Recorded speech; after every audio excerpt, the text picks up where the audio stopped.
Livro do profeta Jonas, capítulo 1.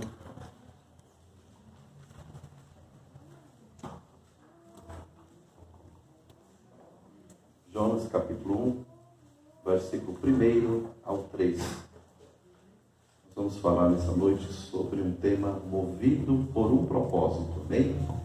Movido por um propósito. Jonas, capítulo 1, versículo 1 ao 3. A epígrafe diz assim: a vocação de Jonas, a sua fuga e o seu castigo. Versículo 1.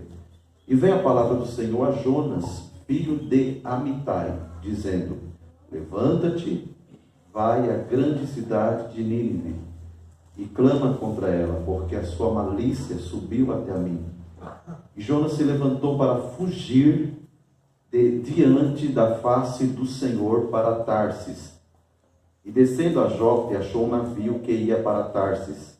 Pagou, pois, a sua passagem, desceu para dentro dele, para ir com eles para Tarsis, diante da face do Senhor. Amém? Meus irmãos, nós temos aqui uma palavra bem conhecida dos irmãos. Hoje, quando você pergunta para uma criança sobre a história de Jonas, as crianças já têm noção, já conhecem também. Uma palavra muito pregada nas igrejas sobre o profeta Jonas. O nome Jonas, ele significa, no hebraico, significa pomba. Pomba. Porém, Jonas, ele não fazia jus o significado do seu nome, porque a pomba, ela é uma ave tranquila, simples, calma, né? Jonas, pela sua personalidade, para quem lê, conhece, tem um entendimento da personalidade forte que o profeta Jonas tinha. Quem me ouve, diga amém. Amém. Então, o significado é pomba. Alguém disse que poderia ser gavião, não pomba, né? Mas Jonas significa isso, pomba. Quando nós olhamos para esse texto e para o livro de Jonas, que são 4 capítulos, nós precisamos entender 4 coisas. Primeiro, precisamos entender a questão da escolha. Segundo ponto, a questão da missão. Terceiro ponto, a questão da mensagem. E o 4º ponto, o resultado. Então vamos começar pelo primeiro ponto, a escolha. Jonas, ele foi escolhido por Deus. Deus o escolheu para ele ser profeta. E Deus deu uma ordem para ele, para que ele fosse para a capital da Assíria, para a cidade de Nínive. Mas a Bíblia nos mostra que Jonas, ele estava fazendo o quê? Fugindo diante da face do Senhor. Não é que ele estava fugindo da cidade somente. Ele estava tentando fugir da face do Senhor. Como é que se foge da face do Senhor, irmãos? Vou me esconder de Deus, vou tentar fugir de Deus. Olha o orgulho, olha a audácia deste homem por nome de Jonas. Mas fato é que havia uma escolha, Deus o escolheu. Às vezes Deus escolhe pessoas com personalidades fortes, para que essa personalidade forte seja utilizada para um propósito no reino de Deus. Então, um exemplo, Deus chamou Pedro, sim ou não, irmãos? O Senhor Jesus escolheu Pedro. Ele tinha uma personalidade forte, sim ou não? Então, em cima dessa personalidade forte, o Senhor utiliza-se de Pedro na obra, no reino dele. Então, Deus ele chamou Jonas para que ele pudesse ser utilizado na obra do Senhor. Houve uma escolha da parte de Deus, porque ninguém auto se escolhe, ninguém auto se promove. Amém, meus irmãos? É Deus que escolhe, a escolha tem que vir da parte de Deus. É por isso que houve um tempo que Israel, ele vivia em um governo chamado governo teocrático. Eles viviam numa teocracia, que é diferente da monarquia, que é diferente da democracia. Amém? A teocracia significa o governo de Deus. É o próprio Deus governando uma nação. O rei da nação era o próprio Deus. Quem me ouve, diga amém. Então a teocracia, Deus no governo. Então a escolha, ela é soberana. É Deus que escolhe. Então não houve uma eleição, não houve uma eleição para Jonas ser escolhido. Vamos votar em Jonas. Não, foi Deus que olhou lá de cima e disse: eu quero esse cidadão aí. Eu tenho um negócio com esse cidadão. Mas esse cidadão tem uma personalidade forte. Esse cidadão é cheio de defeito. Esse cidadão é problemático. Mas Deus o escolheu. A escolha de Deus está acima de tudo. A escolha de Deus, ela sobressai os defeitos do ser humano. Então, Deus, ele escolheu a Jonas. É importante os irmãos entender o seguinte, que bem mais que o chamado é a escolha. Tem pessoas que têm um chamado, são chamados, mas tem pessoas que são escolhidos. Deixa eu te mostrar isso na Bíblia. Vocês estão me olhando assim assustado, mas abra sua Bíblia em Mateus capítulo 22.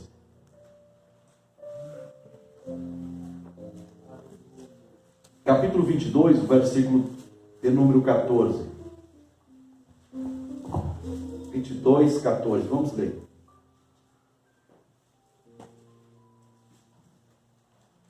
Mateus 22, 14. Diz assim: porque muitos são que? Chamados, mas poucos escolhidos. Veja que bem mais importante é aquele que é escolhido do que aqueles que são chamados. Amém? Porque Deus chama as pessoas, mas muitos recusam o chamado de Deus. Mas o escolhido, aquela pessoa que é escolhida para ser movida por um propósito, é algo sobrenatural. Mesmo que você tente fugir da face de Deus, Deus ele vai te encontrar no caminho. Mesmo que você tenta ir para Tarsis, você tenta ir para outra direção, Deus ele vai te pegar em algum lugar. E ele vai mostrar para você que você é escolhido, você não é chamado. Por isso que são poucos escolhidos. Os escolhidos é uma obra especial da parte de Deus, que Deus tem com aquele ser humano, que Deus tem na vida de alguém. Amém, meus irmãos? É por isso que na igreja você vai ver pessoas que essas pessoas, Deus ele tem algo grande, Deus tem algo diferenciado. Deus tem uma exigência maior com algumas pessoas. Não é porque Deus está fazendo acepção de pessoas para a salvação, não. Deus não faz acepção de pessoas para a salvação, mas existe uma escolha propícia de Deus para com a vida de alguns. E quem sabe que você que está me ouvindo essa noite, você é um escolhido, uma escolhida de Deus. E você talvez não compreendeu ainda, talvez você está levando essa escolha como chamado, mas chamado é uma coisa, escolha é outra coisa. Escolha tem exigências de Deus, escolha tem propósito de Deus, escolha tem missão de Deus na tua vida, escolha tem uma mensagem de Deus dentro de você, que você precisa jogar essa mensagem para fora. Então, Jonas ele não era chamado, ele era escolhido. Você precisa entender a escolha. A escolha não foi feita por você, a escolha foi feita por Deus. E é Deus que decide. Porque já pensou, irmão, se nós tivéssemos a oportunidade de escolher o que seríamos na obra de Deus? Eu vou escolher ser cantor. É mais fácil do que ser pregador. eu vou escolher, né, ser professor, é mais fácil do que ser um missionário. E aí você tivesse essa oportunidade de escolher os dons, os talentos, a missão que Deus tem para a tua vida. Mas não, mas todo esse trabalho é feito por Deus. É Deus que constrói isso, é Deus que costura isso. Amém, irmãos? É Deus que organiza isso. Então, você tem que entender, se Deus me escolheu para isso, eu preciso entender e aceitar a escolha.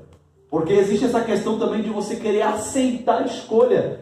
Eu fiquei pastoreando igreja há mais de 5 anos, no início do meu ministério, mais de 5 anos, brigando com Deus sobre essa questão da escolha.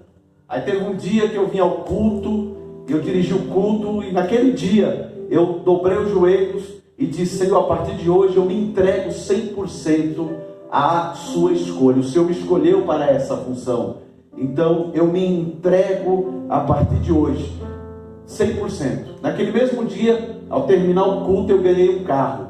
Eu andava a pé, vinha para a igreja a pé.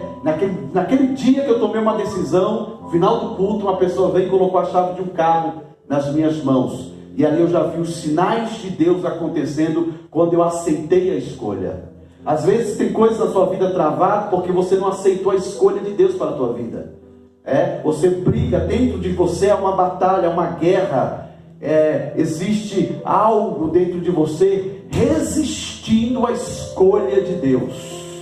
Mas eu posso te dizer uma coisa essa noite: a sua vida só vai fluir quando você entender a escolha e você aceitar a escolha de Deus. Deus te escolheu.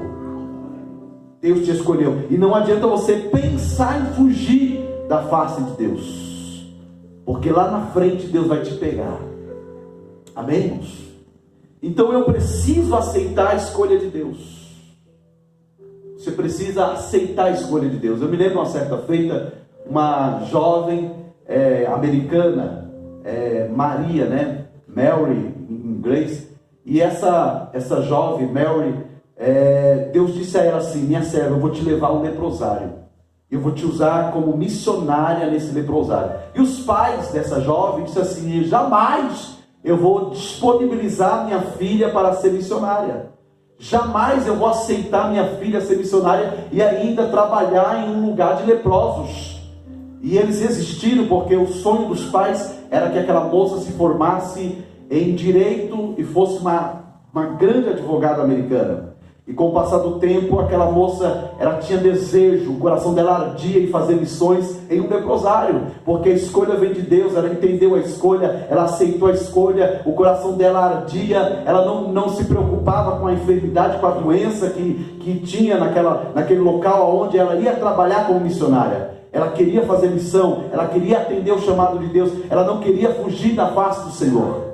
Mas os pais resistiram, alguém estava bloqueando a escolha de Deus, porque sempre aparece alguma coisa para tentar bloquear a escolha de Deus na sua vida. Alguma barreira, ela se opõe no teu caminho para tentar bloquear a escolha de Deus, o desenvolvimento da escolha de Deus na tua vida. Mas eu quero declarar como ministro da palavra de Deus que toda barreira vai cair por terra essa noite. Deus vai desenvolver a escolha dele na tua vida. Deus vai fazer fluir a escolha dele na tua vida. Deus vai fazer progredir a escolha dele na tua vida. Deus vai fazer avançar o projeto dele na tua vida, porque existe um propósito e você precisa ser movido por este propósito que Deus tem na tua vida. Os pais resistiram, disseram não, bateram o pé e disseram: minha filha não vai ser missionária. Um belo dia, aquela moça dormindo, quando acordou pela manhã, que ela foi ao banheiro escovar os dentes, apareceu uma mancha branca no seu rosto. Foi ao médico, e o médico identificou que ela estava com a lepra, e ela teve que ficar internada no leprosário. E lá ela desenvolveu a escolha de Deus na vida dela. Glória. Deus, ele cria situações que nós não compreendemos no momento. Tem momentos que o vento sopra, a situação parece que ela foge do nosso controle, e até mesmo nas circunstâncias, Deus, ele está trabalhando para desenvolver a escolha dele na sua vida. E aí às vezes você não compreende. Eu ouvia muito antigamente as irmãzinhas muito simples dizer assim: Deus complica e depois Ele explica. É mais ou menos isso. Então tem coisa que parece que está tudo complicado na tua vida. Uma porta se fecha aqui, aparece uma enfermidade de lá, e um vento soprando daqui, e às vezes Deus está te ajustando, Deus está trabalhando em cima disso. Quando a Bíblia diz lá no livro do profeta Isaías, que diz assim: eu sou o Senhor que crio o mal, aquela expressão no hebraico, se você estudar o original da palavra, quando a Bíblia diz assim: eu sou o Senhor que crio o mal, lá no original está escrito assim: eu sou o Senhor que uso as circunstâncias ao meu favor. Amém, irmãos? Não é que Ele cria o mal, Ele aproveita a oportunidade da existência de algum incidente para trabalhar na vida do ser humano. Então o ser humano se volta a Deus diante de uma tragédia, o ser humano se arrepende dos pecados quando acontece algum caos. E aí Deus, Ele aproveita, Ele se aproveita no sentido não de aproveitador, mas Ele se utiliza da situação para trabalhar no coração da humanidade. Então, primeiro ponto é que Jonas, ele precisava entender que ele era uma pessoa escolhida, não chamado, mas escolhido. Então ele não sentiu o peso da escolha. Ele ficou relutando, como eu já disse aqui, que eu fiquei 5 anos relutando, não querendo fugir, querendo arrumar algumas coisas para fugir da escolha. Mas teve uma hora que eu me entreguei na escolha, me aprofundei na escolha, e hoje eu sou movido por um propósito de uma escolha. Jonas não entendeu isso, ele precisava entender. Por isso que toda pessoa que não entende a escolha, ela tenta fugir da face do Senhor. Característica de alguém que não entendeu a escolha: ela está sempre fugindo. Está sempre fugindo, dizendo: não, eu não quero, não, eu não posso, não dá. Não, eu tenho compromissos, não, eu tenho outros valores para se preocupar, para dar prioridade. Então toda pessoa, todo cristão que ele não entende a escolha, ele tenta fugir da face de Deus. Ele entra na rota de fuga. Nós chamamos assim, os teólogos chamam assim, rota de fuga. Jonas, ele vivia numa rota de fuga. Não dá, não quero, não posso. Está sempre fugindo. Segundo ponto, irmãos. Primeiro ponto é a escolha. Segundo ponto é a missão. O que Deus falou para Jonas? Vai para onde, irmãos? Para Nínive. Então havia uma missão. Deus escolheu e depois Deus deu a missão. Porque o escolhido, ele não é escolhido para ficar parado, para ficar inerte. Não. Todo escolhido, logo, ele recebe também uma missão. Então ele tinha uma missão. A missão era ir a Nínive. Nínive era a capital da Síria, um povo bárbaro, um povo ruim, um povo difícil, um povo idólatra. E Jonas, ele tinha essa missão. Só que Jonas, ele era nacionalista. Jonas, ele levantava, adorava a bandeira da sua nação. Então, na mente de Jonas, ele queria que Nínive, a Síria, se quebrasse. Ele queria que Deus destruísse a Síria, pelas rivalidades de guerras contra Israel, questões políticas, questões econômicas e uma série de questões. Então Jonas, ele era nacionalista, e no coração dele ele queria a destruição da Síria. Então quando Jonas, ele não quer obedecer à missão, por quê? Porque no coração de Jonas, ele era nacionalista, e ele entendia que o Deus que ele servia era um Deus misericordioso. Porque a Bíblia diz assim, que a misericórdia do Senhor estende-se de geração a geração. A Bíblia diz que Deus, ele é riquíssimo em misericórdia. A Bíblia diz que as misericórdias do Senhor são as causas de nós não sermos o que? Consumidos. Então Jonas, ele tinha esse entendimento. de que Deus era misericordioso. Qual era o medo dele? Eu vou lá pregar e vai que Deus vai ter misericórdia de Nínive. Não, eu não quero que Deus tenha misericórdia de Nínive. Eu quero que Deus extermina todo esse povo. Eu quero que Deus mata esse povo. Mas a Bíblia diz lá em Ezequiel que Deus não tem prazer na morte do ímpio, mas que ele se arrependa, que ele se converta, que ele deixe a sua vida de pecado e se volte a Deus. Esse é o prazer do Senhor. Amém, irmãos? Então, observe que a missão ela foi dada a Jonas. E ele precisava cumprir, atender a missão. Às vezes a missão é árdua. Às vezes a missão é você ir em lugares aonde você não quer ir, irmãos. Mas a missão, ela tem algo nobre, fabuloso, esplêndido. O que é, pastor? A missão sempre haverá transformação de pessoas. Toda missão, quando você é escolhido, Deus coloca uma missão. Toda missão, a finalidade é alcançar vidas e gerar transformações de vida. Seja no trabalho social, seja no trabalho missionário, seja no trabalho de canto, seja no trabalho de ensino, seja no trabalho de pregação.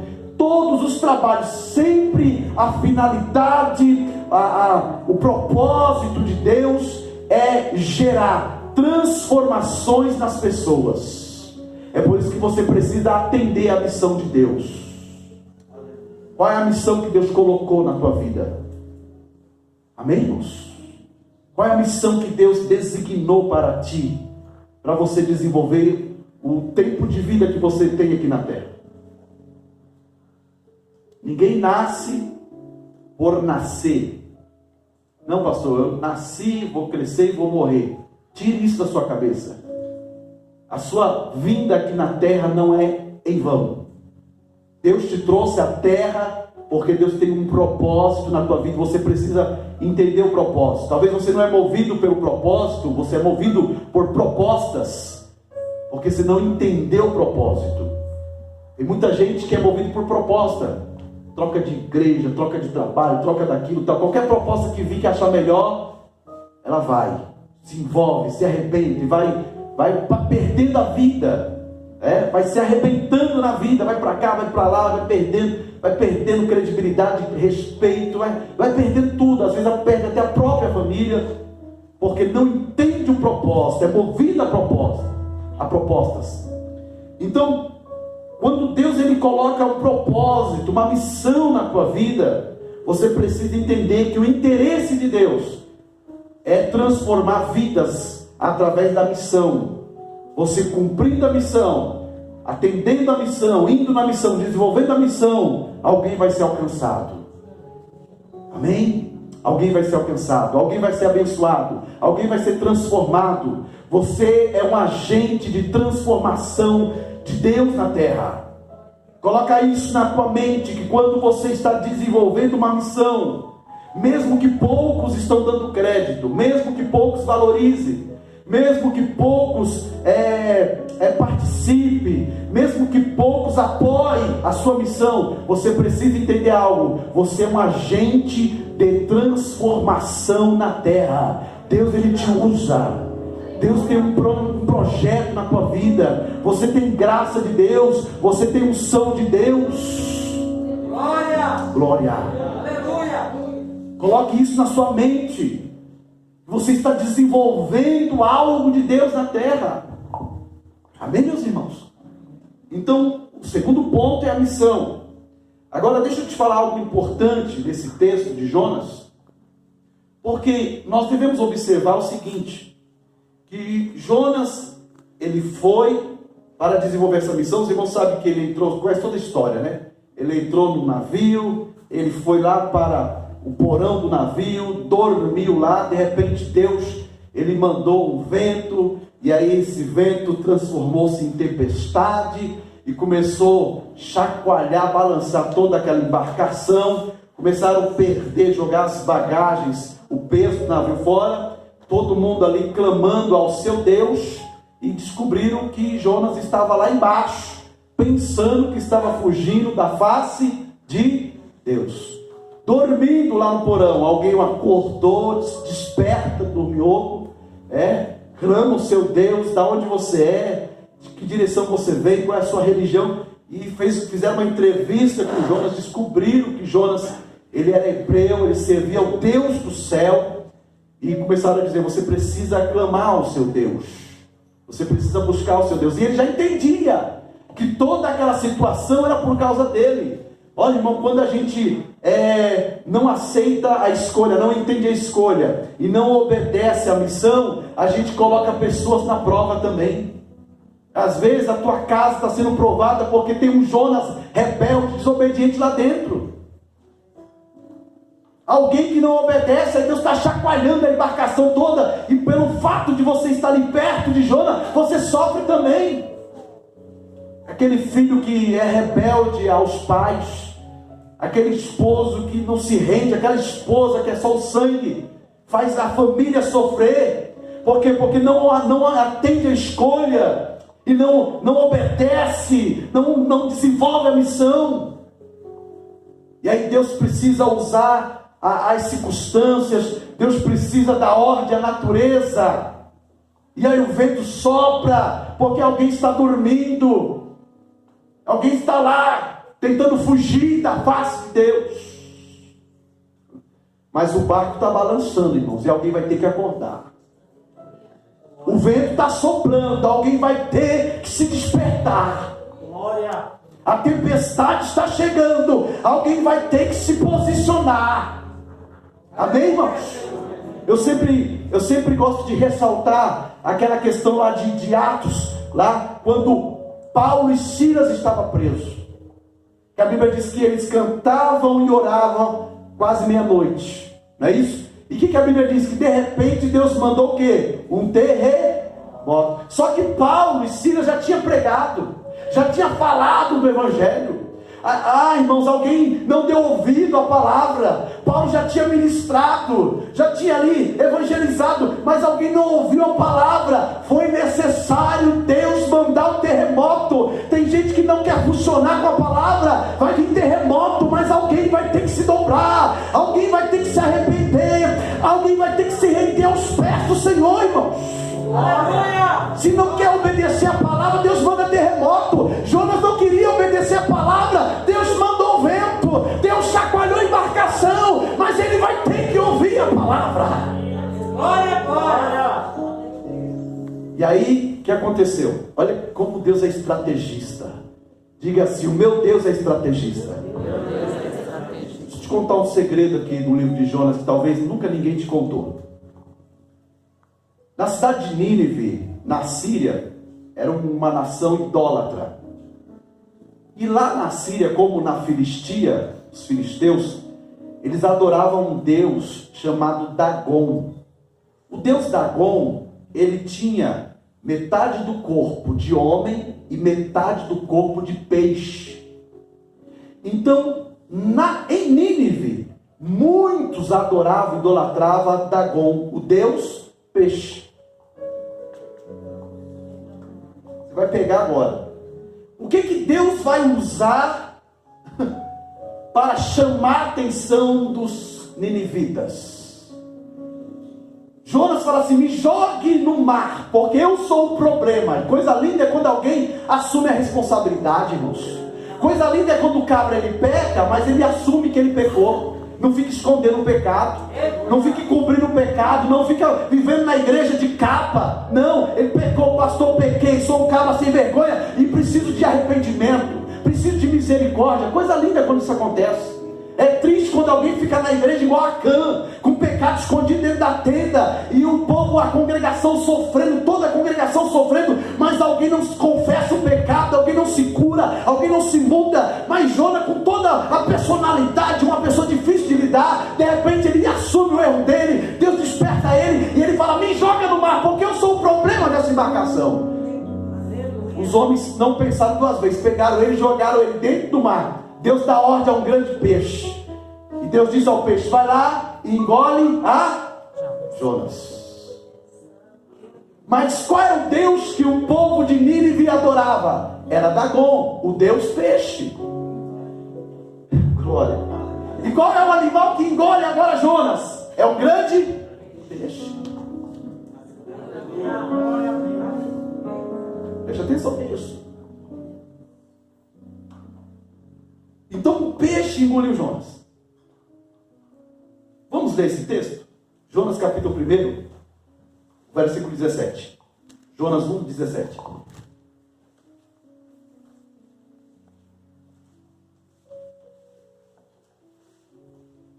1,17. Deparou, pois, o Senhor um grande peixe, para que tragasse a Jonas.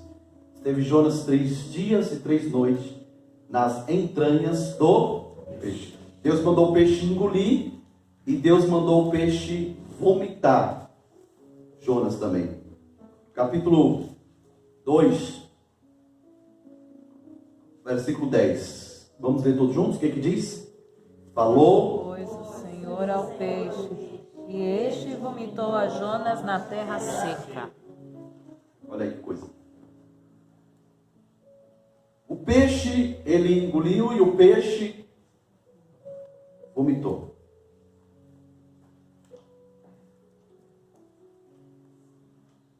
Agora, Jonas, ele tem que atender a missão. Junto com a missão, vem o terceiro ponto. Vem a mensagem. Jonas precisa entregar o que, irmãos? A mensagem.